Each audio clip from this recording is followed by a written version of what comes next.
On a une nouvelle enquête. Elle s'appelle l'affaire du héros amnésique. C'est qui? Eh ben justement, on sait pas.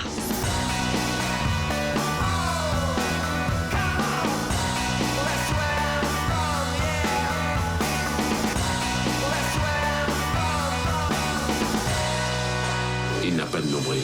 Quels sont les points communs de ce type de personnage? Si tu me réponds qu'ils sont amnésiques, je te frappe. Ils sont amnésiques. Dès la première scène. Et justement, on laisse sous-entendre que c'est parce qu'ils ont reçu des coups qu'ils sont amnésiques. Ils ouvrent les yeux et là, on comprend qu'ils n'ont aucun souvenir de leur vie d'avant. Il y a quelque chose qui me dérange. C'est qu'ils se souviennent toujours quand même de quelque chose. Tu vois, dans la série Trauma, le personnage principal se prend une balle dans la tête, il se réveille amnésique, mais il sait toujours conduire, il sait toujours manger. C'est ce qu'on appelle la mémoire rétrograde. Une amnésie partielle qui touche uniquement les souvenirs qui te sont propres. Les seuls indices qu'il a sur lui, c'est justement ce qu'il a sur lui. Comme Jane dans Blind Spot. Une femme mystérieuse et amnésique qui se réveille couverte de tatouages. Et tous vont être une clé pour résoudre des actes criminels. Dans la série John Doe, John aussi se réveille à poil, mais juste à poil. Ouais, il peut simplement constater qu'il est un garçon. C'est évident que ça sert à faire entrer plus facilement le spectateur dans un univers qu'il ne connaît pas, puisque le héros ne connaît pas non plus cet univers. Ils vont découvrir ensemble les tenants et les aboutissants. Le personnage amnésique va aussi souvent se faire aider par un flic, une détective ou une nana du coin dont il va se rapprocher de plus en plus. Et ça va faire monter une tension amoureuse. Parfois, c'est ce qu'il n'a pas qui va mettre un personnage sur le chemin de son identité. Comme dans la série Kyle XY et l'absence de nombril de son personnage.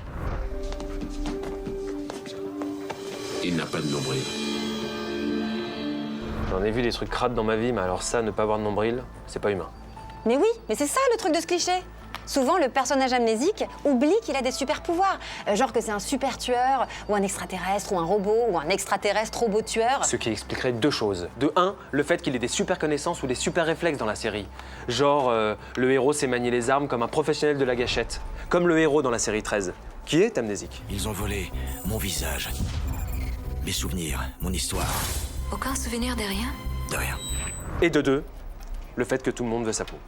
Le FBI, la CIA, le gouvernement. Ah, qu'est-ce qu'on fait de Samantha Wu? Elle se réveille amnésique et se rend compte qu'elle a aucun pouvoir particulier.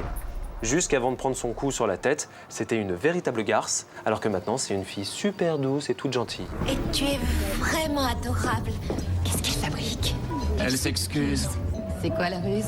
Il n'y a pas de ruse. Même cliché, on suit un personnage qui se découvre pas extraterrestre robot tueur, mais femme qui peut changer, et ça la rend super attachante. Ça montre que tout le monde peut changer. N'y pense même pas. Bon, je vais plutôt aller taper le rapport. Affaire classée.